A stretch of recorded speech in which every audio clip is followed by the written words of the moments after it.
প্রিয় ফেসবুক বন্ধুরা, আসসালামু আলাইকুম। কথা হলো নিত্যদিনের মতো রাজনীতি চর্চা, রাষ্ট্রচিন্তা, বেঁচে থাকার সংগ্রাম, বেঁচে থাকার লড়াই জায়গা থেকে কিছু কথা নিয়ে নিত্যদিনের মতো আপনাদের সামনে হাজির হয়েছি, শেয়ার করব। এক এক সময় এক একটা ইস্যুর তো আর শেষ নাই। বাংলাদেশে একটা সুবিধা আছে যে ইস্যুর কোনো শেষ নাই। তো জাতীয় সঙ্গীত একটা দেশের জাতীয় সঙ্গীত গাইতে গেলে সেখানে বাধা আসে। এক অদ্ভুত বাংলাদেশ। এখন একটার পর একটা ইতিহাসের মধ্যে পা দিচ্ছি। ইতিহাস ছিনতাই হচ্ছে না ইতিহাস মুছে ফেলার চেষ্টা করা হচ্ছে? শাসকদের চরিত্র হলো এরকমই যে ইতিহাস মুছে ফেলতে চায়, কিন্তু ইতিহাস কাউকে ক্ষমা করে না। ইতিহাস কথা বলে, এবং কথা বলতে পারে। কিন্তু শাসকরা ও থেকে শিক্ষা গ্রহণ করে না। শাসকরা শিক্ষক, তারা কেন শিক্ষা গ্রহণ করবে?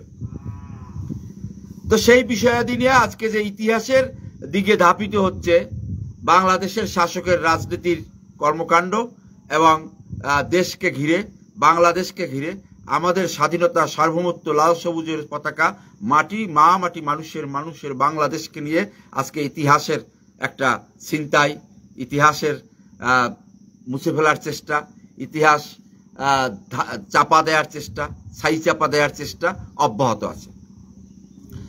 তো ইতিহাসকে শাসকরা ছাই চাপা দিতে চাইবে তো, এবং এইগুলো ক্যারেক্টার শাসকদের। আমি কোনো নির্দিষ্ট শাসকরে বলছি না, সব শাসকের চরিত্র হলো ইতিহাসকে বৃদ্ধাঙ্গুলি দেখানো। কারণ ওইটাই তো সমস্যা, ইতিহাসটাই তো সমস্যা।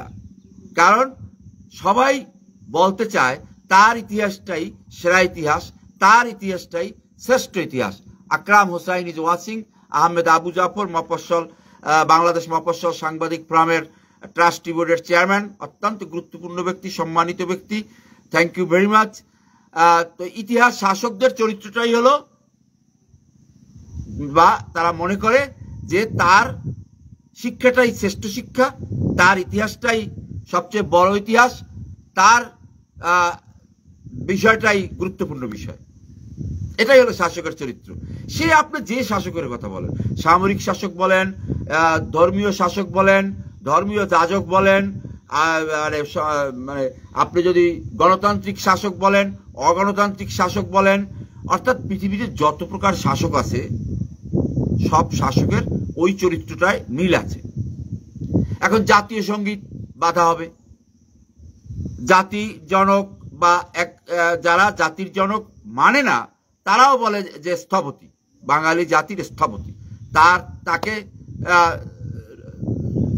ফিনিশ করা হয়েছে। এখন নানা রকম কলকবজা চলছে। এখন ইতিহাস ছিনতাইয়ের পর্বে আছি। কিছু ছিনতাই হয়ে গেছে, আর কিছু ছিনতাই জ্বলছে, অথবা ইতিহাসে আগুন জ্বলছে। ইতিহাসে আগুন জ্বলছে, সারখার হয়নি, কিছু বাকি আছে। তবে ধীরে ধীরে সেদিকে ধাপিত হচ্ছে। এখন দলের প্রয়োজন নাই। আপনার রাজনৈতিক বিশ্বাস যাই থাকুক, আপনার রাজনৈতিক মতবাদ, বিশ্বাস, দল, সংগঠন এসব ভুলে যান। এসব কথা বলার দরকার নাই। এখন হলো ইতিহাসটা টিকে থাকবে কিনা, এবং সেটা যদি হয় সঠিক ইতিহাস। এই একটা সময় আওয়ামী লীগ এবং বিএনপির মধ্যে একটা তর্ক ছিল যে স্বাধীনতার ঘোষক। ওনারা বলতেন জেনারেল জিয়াউর রহমান সাহেব, মেজর জিয়াউর রহমান সাহেব স্বাধীনতার ঘোষণা দিয়েছেন সামরিক ব্যক্তি হিসেবে। যুদ্ধের ঘোষণা এক সামরিক ব্যক্তির মধ্য দিয়েই হতে পারে বা হওয়া উচিত, সেদিক থেকে মেজর জিয়াকে তারা দাবি করেন। আর আওয়ামী লীগ বলতে চায় যে এটা জনযুদ্ধ, এবং এটা একটা ঐতিহাসিক প্রেক্ষাপট, বহু আগে থেকে এটা শুরু হয়েছে। অথবা এর কেন্দ্রবিন্দু একজন, তিনি হলেন বঙ্গবন্ধু শেখ মুজিবুর রহমান। এবং জেনারেল জিয়াউর রহমান সাহেব বা মেজর জিয়াউর, তৎকালীন সময় মেজর ছিলেন, তিনি যে যুগ ঘোষণাটা দিয়েছেন বা যে বক্তব্যটা রেখেছেন, যে কথাগুলি বলেছেন, সেখানেও কিন্তু বলেছেন on behalf of Bangabandhu Sheikh Mujibur Rahman. এটা কিন্তু মীমাংসিত বিষয়। মেজর জিয়াউর রহমান সাহেবের বা সাবেক রাষ্ট্রপতি জিয়াউর রহমান সাহেবের যে কালুরঘাট বেতার কেন্দ্রের যে ঘোষণা, সেটা কিন্তু পরিষ্কার মীমাংসিত, যে on behalf of Bangabandhu Sheikh Mujibur Rahman আমি যুদ্ধের ডাক দিলাম বা স্বাধীনতার রাস্তায় নামলাম, ময়দানে নামলাম, কথা তো ক্লিয়ার।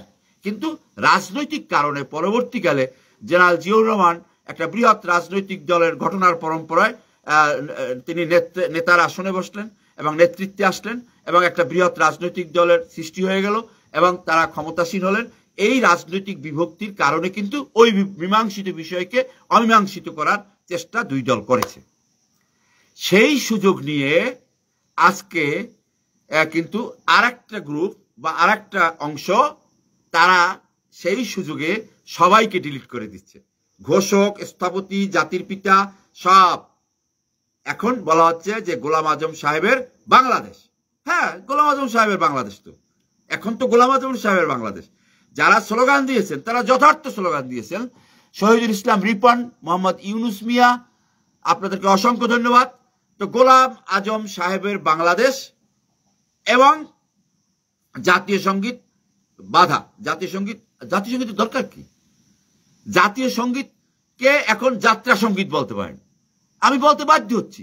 আমি নিজেকে দেশপ্রেমিক হিসেবে দাবি করি, কিন্তু আমি কতটুকু দেশপ্রেমিক সেটা প্রমাণ করবে জনগণ বা মানুষেরা যারা আমাকে চিনে। কিন্তু আমি তো দাবি করি যে আমি একজন দেশপ্রেমিক। আমার ভুল ত্রুটি থাকতে পারে, আমার সমস্যা থাকতে পারে, আমি একজন অনিরাপদ বা দুষ্কৃতিকারী হতে পারি, সেটা তো ভিন্ন জিনিস। কিন্তু আমি দেশপ্রেমিক হিসেবে নিজেকে দাবি করি, দাবি করা যায়। কিন্তু জাতীয় সঙ্গীত কি দরকার? যাত্রা সঙ্গীত। হ্যাঁ, এখন জাতীয় সঙ্গীত সাবধানে উচ্চারণ করবেন। ওই যে বাথরুম সিঙ্গার আছে না, আমার সোনার বাংলা আমি তোমায় ভালোবাসি, এটা বলা যাবে না। এটা রবীন্দ্রনাথ ঠাকুরের, হিন্দুদের। এখন এই রবীন্দ্রনাথ ঠাকুরের জাতীয় সঙ্গীত কিন্তু শ্রীলঙ্কায়ও আছে, ভারতেও আছে, বাংলাদেশেও আছে। কারণ একসময় তো আমরা সবাই একত্রে ছিলাম ব্রিটিশ শাসন আমলে, ব্রিটিশদের আন্ডারে বা এক দেশ। তারপর ভেঙে ভেঙে ভেঙে ভেঙে স্বাধীন হয়ে হয়ে আজকে আমরা একটা জায়গায় এসেছি। তো বাংলা ভাষাভাষী মানুষ হিসাবে, বাংলা কবি হিসাবে, বাঙালি কবি হিসাবে, একজন নোবেল লরিয়েট হিসাবে আমরা সেইভাবে এটা এসেছে একটা ধারাবাহিকতায়। এখন এর ভিতরে সুই দিয়ে, সন দিয়ে ত্রুটি খুঁজে খুঁজে বের করা হচ্ছে, খোঁচাই খোঁচাই খোঁচাই খোঁচাই, ব্যানর দিয়ে খোঁচাই খোঁচাই। যেমন 71 সনে বাঙালিকে হত্যা করা হয়েছিল, ঠিক তেমনি ভাবে বাংলাদেশের ইতিহাসকে, বাঙালির ইতিহাসকে এখন ব্যানর দিয়ে খুঁচিয়ে খুঁচিয়ে আবার 54 বছর পর। এখন প্রশ্ন হলো, পৃথিবী সূর্যের চারিদিকে ঘোরে না সূর্য পৃথিবীর চারিদিকে ঘোরে? একটা তো ঘোরে, একটা স্থির, একটা ঘোরে, না দুইটাই ঘোরে। তো এখন ব্যানর ঘুরছে, সেই 71-এর ব্যানর আবার এখন ঘুরছে, ঘুরছে তো ঘুরছে, ঘুরছে তো ঘুরছে। হ্যাঁ, থেমে যাবে, চিন্তার কিছু নাই। নীরবতা চেয়ে বড় প্রতিবাদ পৃথিবীতে কিছু থাকতে পারে না। নীরব থাকুন, কোনো কাজ করতে হবে না। জনতার চোখে চোখ রাখুন। জনতা কি বলতে চায়, আই কন্ট্যাক্ট, আই কন্ট্যাক্টে রাখুন। আপনাকে কিছু করতে হবে না, আমাদেরকে কিছু করতে হবে না। জনগণ সিদ্ধান্ত নেবে তার দেশের ইতিহাস কে ব্যানর দিয়ে খোঁচাবে, কে ব্যানর দিয়ে খোঁচাবে না। এখন তো খোঁচাবি, কিন্তু থেমে যাবে। এই ইতিহাস শেষ ইতিহাস নয়। এই ব্যানর দিয়ে খোঁচাখুচির মধ্যে থেকে হয়তো অতীতের ইতিহাসের ভুল ত্রুটিও শুদ্ধ হয়ে যাবে, কিন্তু আপনাকে কিছু করতে হবে না। আমি মনে করি আমাকে কিছু করতে হবে না। আমাকে কিছুদিন পর ধুলাবালি ঝাড়তে হবে, ধুলাবালি ঝেড়ে সঠিক ইতিহাসটা বের করে নিয়ে আসতে হবে, বের করে আসবে। শুধু সতর্ক থাকুন, সাবধান থাকুন, জনগণের চোখে চোখ রাখুন, আই কন্ট্যাক্ট রাখুন। জনগণ যেই দিকে ধাবিত হবে বাস সেই স্রোতে মিলে যান। সহজ, জটিল কিছু না, ভয় পাওয়ার কিছু নাই। আমিও ভয় পাই, কিন্তু বেশিক্ষণ থাকে না আমার ভয়। অল্প সময়ের মধ্যে আমার ভয়টা আবার কাইটে যায়। হ্যাঁ, ভয় তো পেতেই হয়। আমি আবার তো সাহস কম, সাহস কম, শক্তি কম, সামর্থ্য কম, নানা রকম ঘাটতি আছে, তাই জন্য ভয় পাই। কিন্তু আপনারা ভয় পাইয়েন না। ইতিহাসের নির্মমতা, ইতিহাসের গতিবিধি, ইতিহাসের সবকিছু একটা মানে গুমট আবহাওয়া চলছে। একটা বড় বন্যা, ঘূর্ণিঝড়, টর্নেডো আসার আগে যে ওয়েদারটা সৃষ্টি হয়, বাংলাদেশের রাজনীতিতে সেই ধরনের একটা পরিস্থিতি বিরাজ করছে বলে আমি মনে করি। যে কোনো সময় যে কোনো দিকে টার্ন করতে পারে। যৌবন তো চিরদিন থাকে না। গ্ল্যামার, যে মেয়েটিকে একটা সময় কলেজের অনেক ছেলেরাই চিঠি লিখত, তখন তো ফোন ছিল না, চিঠি লিখত, সেই মেয়েটিকে, সেই মহিলাকে, সেই নারীকে এখন আর কেউ ফিরেও তাকায় না। এখন আর কেউ ফিরেও তাকায় না। সবুজ মজুমদার, ওয়াহিদুল ইসলাম সচেতন মানুষ, সবুজ আলামিন মোল্লা ভাই তো খুব সম্ভব সাংবাদিক, মিডিয়া ব্যক্তিত্ব। এই যে পরিস্থিতি, অর্থাৎ এই গ্ল্যামারটা কিন্তু কমে যাচ্ছে, ধীরে ধীরে বয়স বাড়ছে, রোগ ব্যাধি আক্রান্ত করছে, তাই না? 9 মাস তো হয়ে গেল, আক্রান্ত করবে, তাই না? তো বয়স বাড়বে, গ্ল্যামার কমে যাবে, চেহারার জৌলুস কমে যাচ্ছে। আপনি ইতিহাস নিয়ে খোঁচাতে দিন, আর আপনি না দিলেও তো তারা খোঁচাচ্ছে। জাতীয় সঙ্গীত, এরপর দেবে জাতীয় পতাকায় হাত দেবে, তাই না? তারপর আরো তাদের অনেক পরিকল্পনা থাকতে পারে, আমি তো আর জানি না।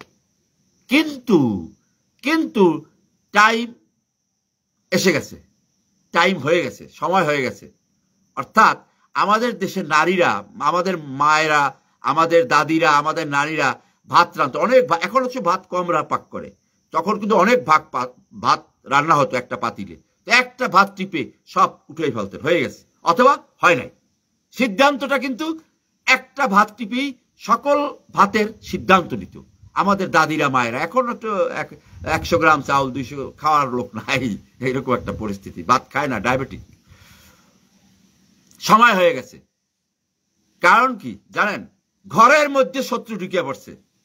যখন আপনার ঘরের মধ্যে শত্রু ঢুকছে, তখন বুঝতে হবে time over, time is over. ঘরের মধ্যে শত্রু ঢুকছে, অথবা আপনার টার্গেট ঠিক জায়গায় গিয়ে পড়ছে, তাই ইতিহাস নিয়ে নাড়াচাড়া হচ্ছে।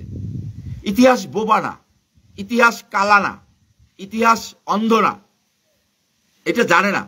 তারা মনে করে মানুষ আর ইতিহাস, ইতিহাস ভয়ঙ্কর, মানুষ বেঁচে থাকে না, আমাদের মৃত্যু নিশ্চিত, সময়টা অনিশ্চিত। কিন্তু ইতিহাসের আনলিমিট, ইতিহাস আনলিমিট।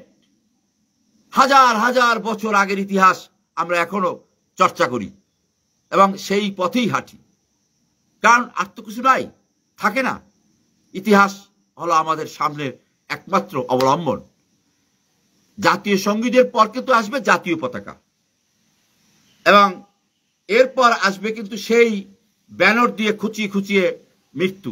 এসে গেছে, এসে ঢাকা বিশ্ববিদ্যালয়ের মৃত্যু হচ্ছে না, মৃত্যু হয়ে গেল না। এই today is tomorrow is not.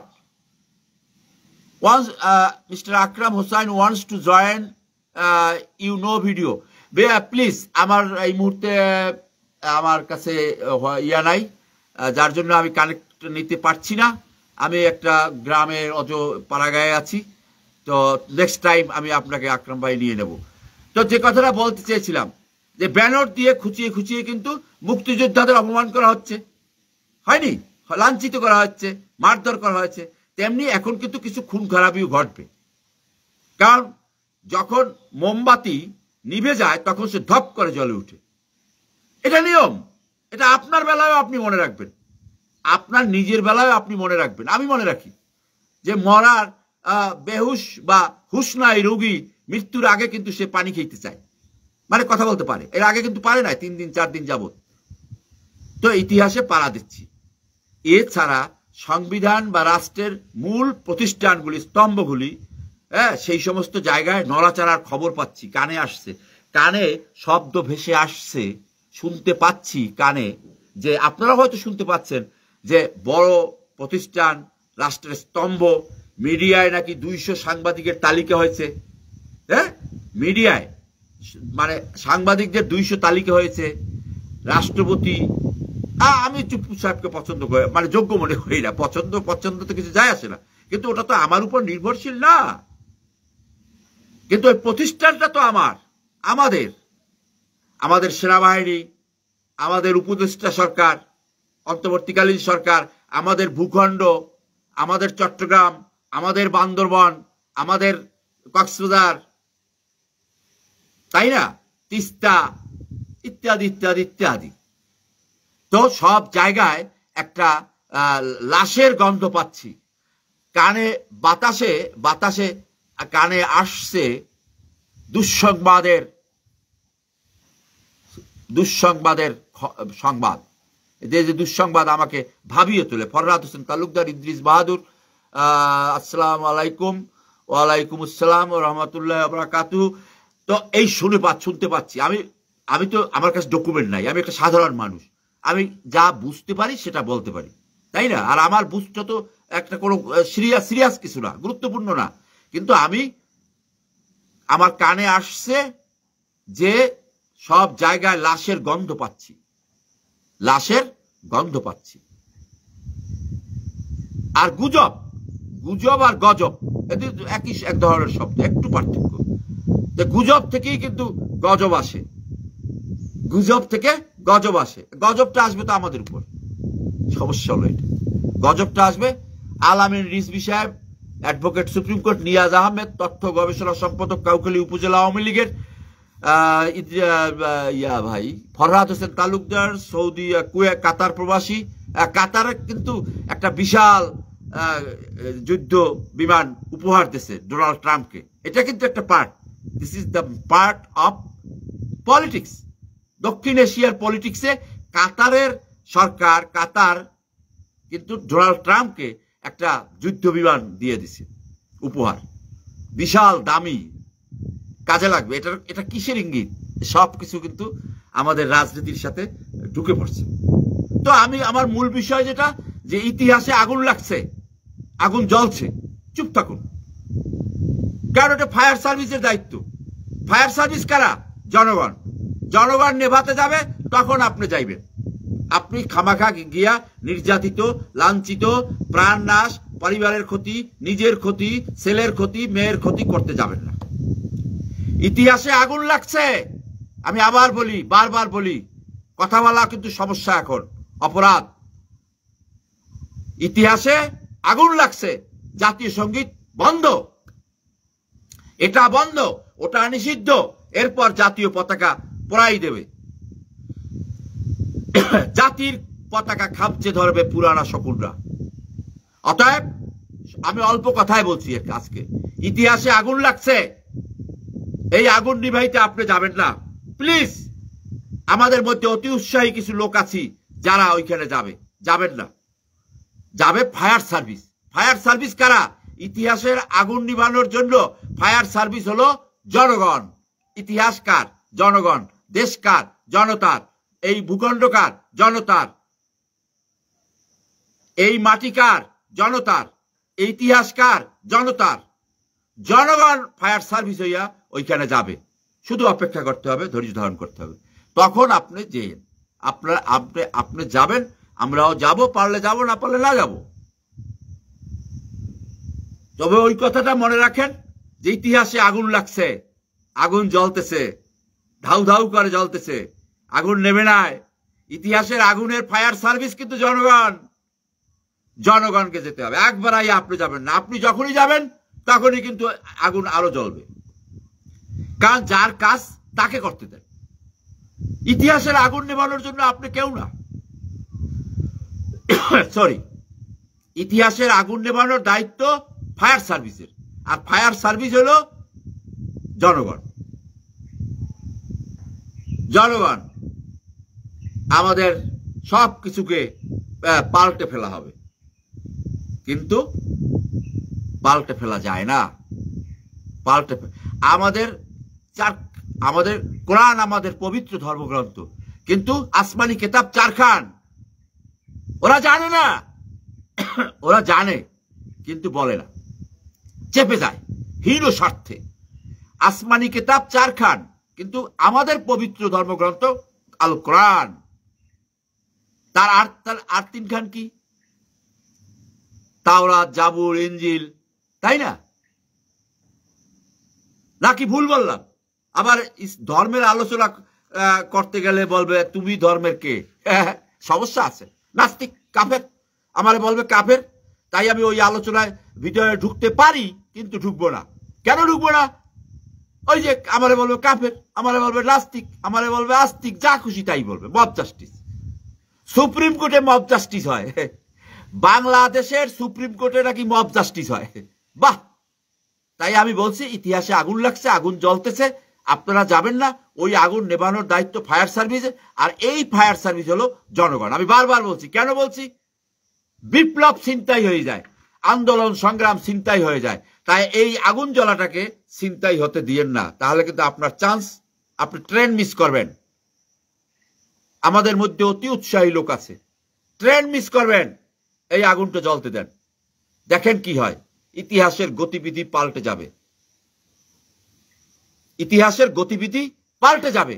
Supreme কোর্টে মব জাস্টিস হয়, উকিলে উকিলে নিষিদ্ধ, উকিলে বলে না, জেরা করে উকিলে নিষিদ্ধ জানিয়াও বিড়ি কেন ফুকিলে, বলে না। ন্যায় বিচারের জায়গা, দাঁড়িপাল্লা প্রতীক ন্যায় বিচার, সেইখানে যেখানে জেরা করে উকিলে নিষিদ্ধ জানিয়াও বিড়ি কেন ফুকিলে, সেখানে মব জাস্টিস চলে। জাতীয় সঙ্গীত গাওয়া যাবে না, জাতীয় পতাকায় হাত দেবে, এইটা সেইটা 32 ভাঙতে হবে, 33 ভাঙতে হবে, 26 ভাঙতে হবে, গোলাম আজমের বাংলাদেশ, নিজামীর বাংলাদেশ। ঠিকই তো, বাংলাদেশ তো তাদেরই। কারণ কি, 1947-এ পাকিস্তান কিন্তু যেই জামাত ইসলাম পাকিস্তান চায় নাই, বিরোধিতা করেছে।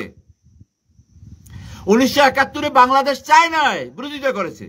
অতএব ওই যে বলে না বরিশালের ভাষায়, বাঘের চাটে কি জানি, ছাগলের চাটে বাঘের গাল। এটা তো হবেই, এটা তো হবেই। ইতিহাসের এই তো নিয়ম। ওই যে বলছি, সূর্য পৃথিবীর চারিদিকে করে, এটা পৃথিবী সূর্যের চারিদিকে করে, একটা করে, দুইটা তো আর করে না, দুইটা তো আর করে না। তাই চুপচাপ বসে থাকুন, আমার দৃষ্টিতে ধৈর্য ধারণ করুন। ইতিহাসে আগুন লাগছে, এই আগুনটা জ্বলতে দেন, এই আগুনটা জ্বলতে দেন। আর যদি থামাতে হয় তাহলে জনগণ যাই থামাবে, ফায়ার সার্ভিস, জনগণ, আপনি না, আপনি না। ইতিহাসের এই আগুন যারা যারা জ্বালিয়েছে, পৃথিবীতে কেউ টিকে থাকতে পারে না, ধূলিসাৎ হয়ে গেছে। তাই মোমবাতির আলোর মতো যখন নিভে যাওয়ার আগে সে ধপ করে জ্বলে উঠে। এটা গুড টাইম। রাজনীতিতে এটা খুব প্রয়োজন, সব সময় আসে না। 100 বৎসর, 200 বৎসর, 300 বৎসর, 400 বৎসরেও আসে না। আমাদের প্যারে নবী হযরত মুহাম্মদ সাল্লাল্লাহু আলাইহি ওয়াসাল্লামকে কেন পাঠানো হয়েছিল? কেন আরবে, মক্কা মদিনায়, সৌদি আরবে আসলো, মিডল ইস্ট মধ্যপ্রাচ্যে? কারণ বর্বরতা এবং মানে আইয়ামে জাহিলিয়াত এর যুগ, মানে সহিংসতা এমন আকার ধারণ করছিল এই জায়গাটায়, সে কারণে তাকে পাঠানো হয়েছিল শান্তির দূত হিসাবে, ইসলামের সুবাতাস নিয়া। ঠিক তেমনি ভাবে এখন যে ঘটনাটা এখানে ঘটতে যাচ্ছে, সেটা একটা দিক। আলেম বলছে যে এই ব্যক্তিটা হলো আল্লাহ নবী বানানোর প্রক্রিয়ার মধ্য দিয়ে আসছে। আপনারা বুঝতে পারেন, ভাবেন কিছু। যাই হোক, আমি শেষ করছি। ইতিহাসে আগুন জ্বলছে, আগুন জ্বলতে দিন। আগুন থামানোর দায়িত্ব ফায়ার সার্ভিসের, আর ফায়ার সার্ভিস হবে জনগণ। আমি বিরক্ত হচ্ছেন, বারবার বলছি, কারণ কথা একটা, আমি অনেকগুলি কথা তার সাথে নিয়ে আসছি। আজকের মতো এখানেই শেষ করছি। সবাই সুস্থ থাকুন, ভালো থাকুন। আসসালামু আলাইকুম।